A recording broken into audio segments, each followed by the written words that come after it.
Hi, everyone, and welcome to episode 6 of Genesis BCW's Moving People podcast. It's where we talk about the world of integrated communications. In its last Outlook report, advisory giant PwC had some bad news for the news industry. With ad revenues already reeling from pandemic cuts, print advertising in the doldrums, it now said print itself would decline about 1% between now and 2024. And TV advertising, it said, according to PwC, would grow just 2%. So how are media houses reacting to these declines in advertising revenue? And what does that mean for plans by communicators who've long relied on news coverage as the bedrock of public relations? Now, I can't think of anyone who's more capable of answering those questions than our guest today. And that's Vanitha Kohli Khandekar. When I worked with Vanitha about 14 years ago, she was already one of the best known journalists on the media beat. And then she briefly left journalism, joined E&Y as a consultant, and returned back in 2009 as a columnist with Business Standard. Her book is The Indian Media Business. It's now in its 5th edition and more than 15,000 copies sold to date. Vanitha, I'm so glad to have you on the podcast. Very, very warm welcome. Thanks, Pierre. Thank you so much for inviting me. What I'm interested in, Vanitha, is you didn't start out covering the media as such. If I'm not wrong, I think it was personal finance. But today you're essentially synonymous with the beat. Like everyone looks forward to your column in Business Standard. So how did you get into media coverage? I'm an MBA by training. I stumbled into business journalism completely by chance. My parents were appalled that I chose to become a business journalist. But it was a series of accidents. I didn't get the right job. I didn't like a media buying house job. I didn't like a computer resale job. And I ended up in a magazine called A&M, which no longer exists. It was India's first advertising and marketing magazine. I enjoyed it so much because I had a degree in marketing and I was enjoying reporting. The variety it offered me was great fun. And then, like you said, some years later, I went into a personal finance magazine. And later when we met, I was with a mainstream business magazine. In the year 2000, I went on a scholarship to Cambridge University as a working journalist. And that was when I had a professional epiphany. I'd written on entertainment and media for some time, on and off, not regularly. But I realized my paper there had to deal with what the internet would do to the music industry. And when I started researching that, it was a 4-month-long project. And I had the resources of Cambridge and I could interview anybody I wanted across the world. And it was a phenomenal experience for me. And I realized that what will happen to the music industry today is going to happen to the rest of the entertainment industry tomorrow. 2000 was when, Pierre, I don't know if you remember, 2000 was when Napster was at its Napster and MP3s and LimeWire. Yes. And, song ripping was happening and things were going quite crazy. So to cut a long story short, that's when I decided that this is the industry I want to really focus on. Anyway, I enjoyed the content because it's a creative industry. So, it's a fun industry to be part of. And to understand the business and economics underpinning of it is something which is deeply satisfying. Even today, it's been 20 years since I've been covering media and entertainment now. Yeah. And I enjoyed as much as I did in 2000. You're talking about the last 20 years. That leads me to my next question, which is the last 20 months. Okay. And just how much change has happened because of them, because of the pandemic, because of what it's done to ad revenues. I've seen newspapers go to 40%, 50, 60% of their original thickness. What changes are here to stay because of what has happened during the pandemic? And what do you think is never going to come back from pre-COVID days? At the cost of being a complete plug for my book, I would have done a huge amount of 1 year of research because the latest book is called Indian Media Business Pandemic and After. But of course, to answer your question, it is not just print. Every part of the media business has been hit by the pandemic. We are back to 2016 levels. I must mention to you, Pierre, that 50% of Indian media industry revenues come from subscription or pay. Advertising is 50%. Depends on the segment. Some segments, the proportion of advertising may be higher. Some segments, the proportion of advertising may be negligible. For example, films. Films is a totally paid-driven business, right? Newspapers are 70% advertising-driven. Ditto for television, so on. We are back to 2016 levels. It is that bad. When we look at now analyzing the business, we have to remember that we are back to in 2016. We are not at 2019 levels. And it is going to take us at least 3 to 5 years to hit 2019 levels. So you can imagine how much it has set us back by. Of course, growth is happening. The last quarter has been very good overall for everybody. And strangely enough, and this is something I think being from the communications industry, you guys will appreciate, marketers are discovering print and TV with a vengeance. Because what has happened in the last 1.5 years, because of the pandemic, is that people over invested in digital because they thought that's where everybody was spending time. So digital is the only media which grew. It grew marginally, just about 1,300 crore or so. And all these numbers are there. They're there in the book. They're there in various presentations I've made. What I'm hearing across the board from marketers is that there is something print and TV bring to the table which digital doesn't, in terms of impact, in terms of reach, which they want back in their media plans. I just did a huge piece of work. I don't do just columns. I do a lot of deep dive pieces for Business Standard on advertising recovery. And that's what I'm hearing from marketers across the board. Tech marketers, fintech, you just talk to them and they all say that that part of the mix was missing and they're very glad to have it back. Remember, Pierre, this is in spite of there being no metrics. Yeah. So the IRS hasn't happened in, I think, since the end of 2019, probably, right?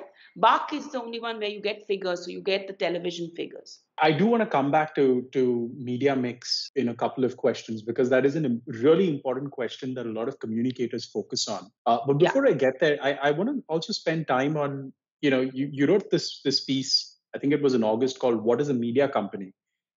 Because you're saying that essentially what is a media company today has been redefined. And I like to quote your article where you said, "This search for audiences across geographies, technologies, languages, tastes, formats, and devices is what now defines a media company." So clearly, Facebook, YouTube, Netflix dominating.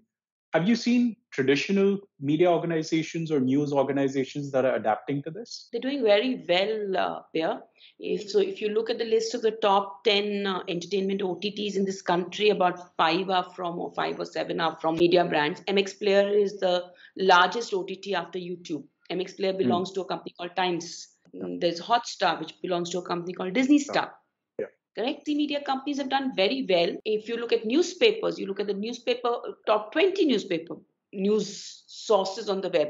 I mean, if you take out Google and Facebook out of this equation, then it is Times, India Today, ABP Group, NDTV, Express. These are some of the top performing brands in the news space online. The challenge is not the audience. I think they're all getting the audience because media companies know how to create content. And by the way, I hate the word content because it dehumanizes what we do. We write stories, we do research, we create music, we create films, we create shows. So this is not just plain content. And when a professionally driven company does it, I would say about 3/4, and I've had a chat with the guys at Google, 3/4 of what is watched on YouTube is professional content, not UGC. Interesting. So the fact is that these companies know how to they know their stuff on content. They get the audience. Where everybody struggles is with monetization. So I'm asked this question very often that, has traditional media lost out? They haven't. They're very with it. Newspaper companies have been slower to adapt because remember, newspapers, they were the most profitable part of the media business for years. It's only the pandemic which has come and knocked the wind out of their sails. They were at 25% margins, operating margins. Even television doesn't see those kind of margins. It also goes to something, your interview with Raghav Bahl of The Quint, and he talked about people from a linear media background getting overwhelmed with interactivity of digital. So I actually have two parts to this question. One, if you could link back to what you just said when it talks about monetization. So, traditional media, you're monetizing ad space, right? Or you're creating space and you're monetizing it. So can you link back to what Raghav Bahl was saying on the monetization aspect? And then secondly, the second part of this question is more about PR people, particularly PR people who spent a lot of time focusing on traditional coverage and how they should think about the communications in a digital space. Raghav said, and Raghav is a old hand at this. He set up one of the largest media conglomerates in this country, Network 18, from scratch. It started as a production company. TV18, and then he created Network 18 out of that, which is CNBC, did a venture with Viacom, etc., Colors, so it was entertainment and news, and then he sold it off to Reliance in, I think it was between 2012 and 2016, the whole deal happened. Raghav says that any media brand takes about 6 years to break even, whether it's digital, newspaper, TV, that's his theory. And if I look at DTH, Worldo, DTH brands take 7 years to break even. DTH is very capex heavy in terms, you need to set up all sorts of systems, call centers, etc., etc. I think And given a market as heterogeneous, complicated, and humongous as India, remember, even if you don't look at all the 20, 30, 40 languages, if you look at only 20 big languages, each language is like a small European country, Exactly. and the sheer size. So on numbers, Indian media looks phenomenal when you look at the charts and graphs. It's on monetization and per capita monetization that we lose out. And I keep coming back to the thing that traditional media has always got about 30% from pay or subscription. Even newspapers for the last 5 years, every mainstream Hindi paper has been upping its cover price Hmm. from 2 rupees to 250 to 2 whatever, and Malayalam papers, Bengali papers, Tamil papers, the papers which have phenomenal hold in their markets, they could be selling for as much as 10, 15 rupees also on weekends. Exactly. So, they are not, it's not the traditional media doesn't get the subscription bit at all. But to come back to your question on what is a media company, and this is something which is occupying my head and every piece of work I do currently, and I think it's important for communicators to also grapple with this question honestly. There are 2 billion people on WhatsApp. You and I wake up, we might watch a video, we might communicate, say good morning to someone. So media is now covering us 24 hours, or we are Hmm. consuming media 24 hours in 24 some hours. form or the other, right? It's Yeah. not a earlier, when you analyzed media, it was leisure and entertainment, and then you would say, okay, America spends 3 hours a week or 6 hours a week on leisure and entertainment. Europe spends 4 hours. India spends 3 hours. Whatever. You don't know. It's 24 hours. So what is WhatsApp? Which we watch a video on, which we might even see a short film on, which we might read a book on, which we might read a newspaper on. It is any company which guns for eyeballs and makes its money by selling those eyeballs to advertisers or by charging the users is a media company to my mind. And I think, for communicators, it could be a Facebook, it could be a Netflix, it could be a Amazon, which created a media brand only because it wants to sell more shoes and more clothes. So what is a media company is now an ephemeral sort of quest, according to me, saying that this is a newspaper company or that is a film company is complete. I mean, Flipkart, Zomato have invested in video. Walmart tried Yeah. that, it didn't work.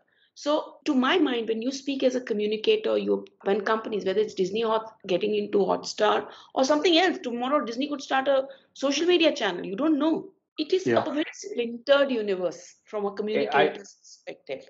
I love that example of Amazon because I was reading that again. I think it was the same piece on what is a media company, and I think I'm paraphrasing Jeff Bezos here, but he said every time I have a hit show, it sells more shoes. Yes, exactly. It's so they are playing off each other in that Yeah. sense, and it kind of feeds into one another.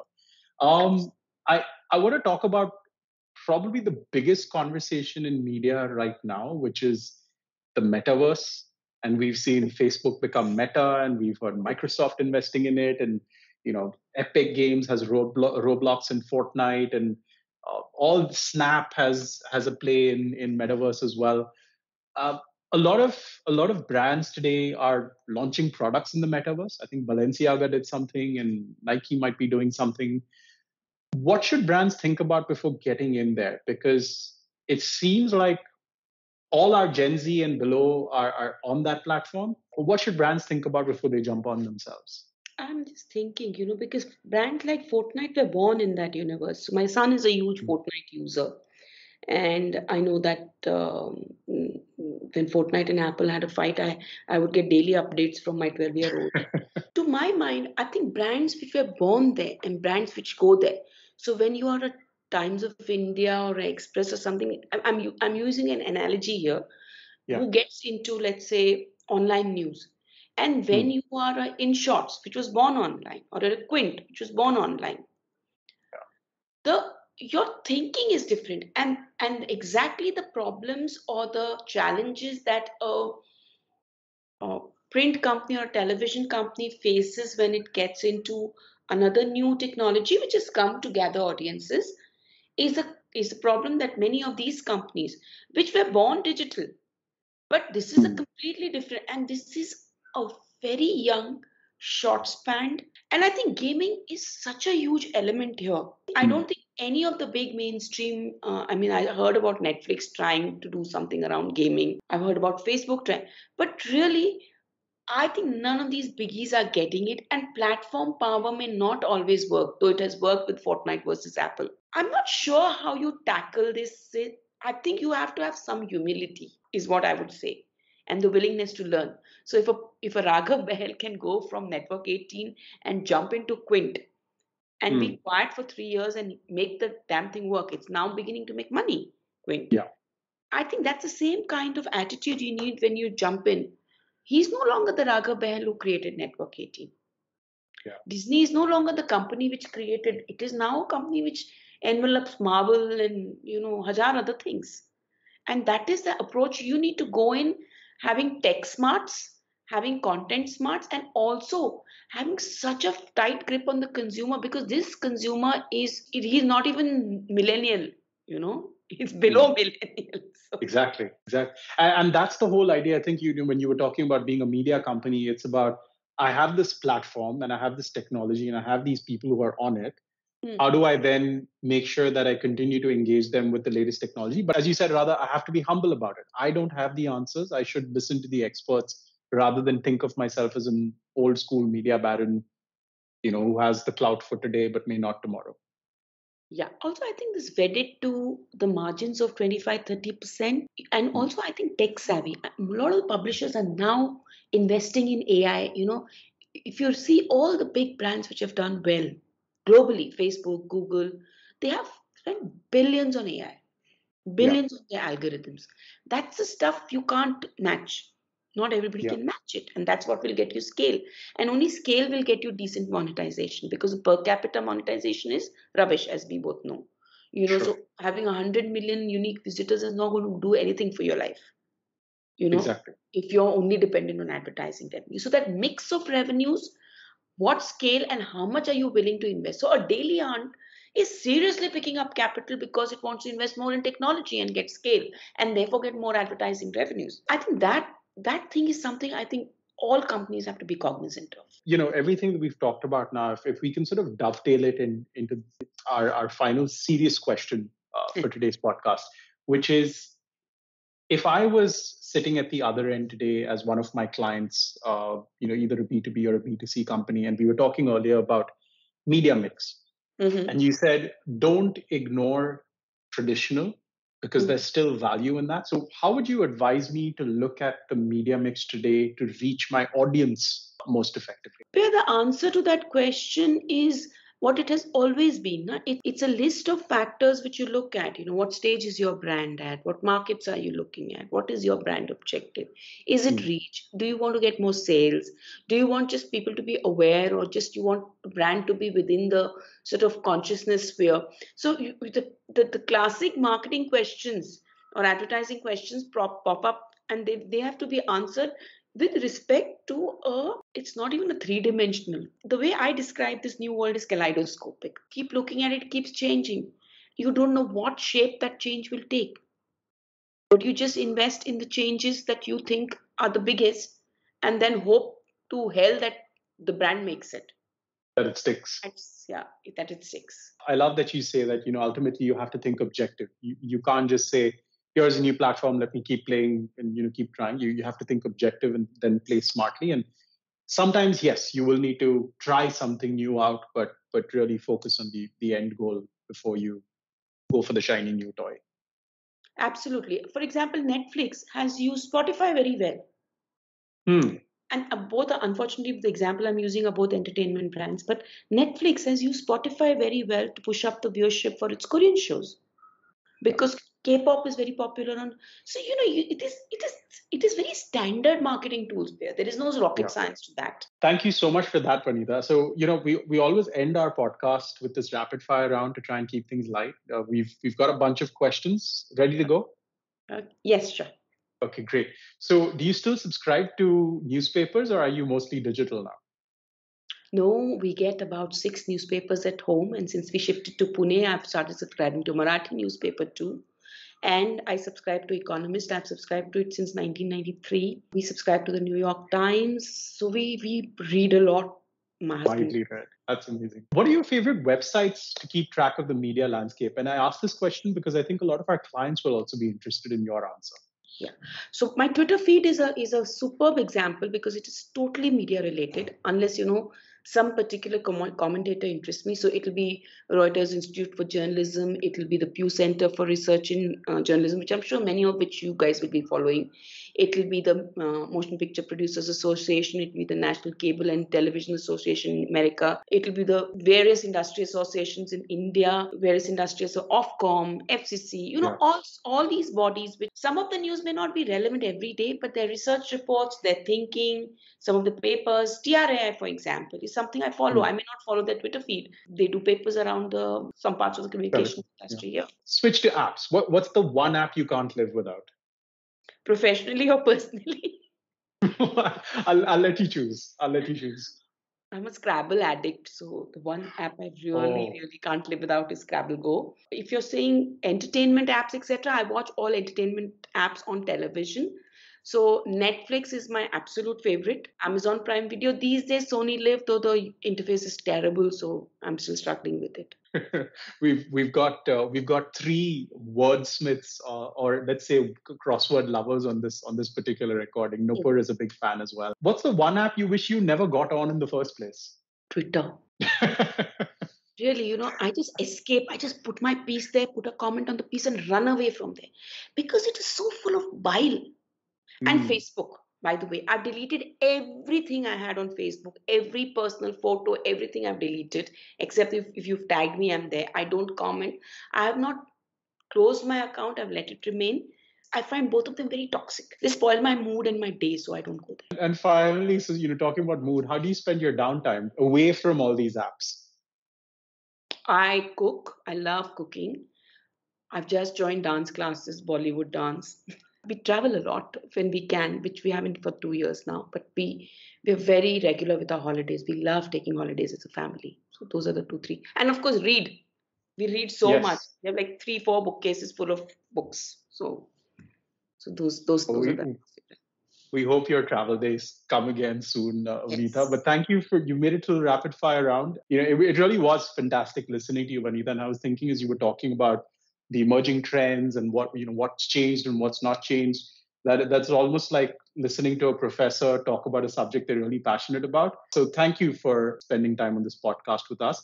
Can you tell us, our listeners, where they can follow you or get in touch online, Twitter maybe, or LinkedIn perhaps? Thank you, Peer, for inviting me and indulging me. Getting me to talk about myself and my work is it's such an indulgence because as a journalist, you have to listen to people. You don't get to talk about yourself. So this is like a little treat for me. You can follow all my work on LinkedIn or you can follow it on Twitter. I post all my work there. If you're interested, you can pick up my books. They are all available on any of the major sites, Amazon, Flipkart. I've written 6 books. They're all available. And you can also subscribe to Business Standard if it's a paper that you choose to read. Thank you so much, Vanitha. Folks, once again, that was Vanitha Kohli Khandekar, longtime media columnist at Business Standard. And like she said, you really must buy her book. It's The Indian Media Business. The latest edition focuses on all the changes that have happened since the pandemic. It's been a year in the writing, so there's a lot of great new stuff that's out in it. We really hope you enjoyed this episode of the Moving People podcast because I really have. We'll see you on the next one.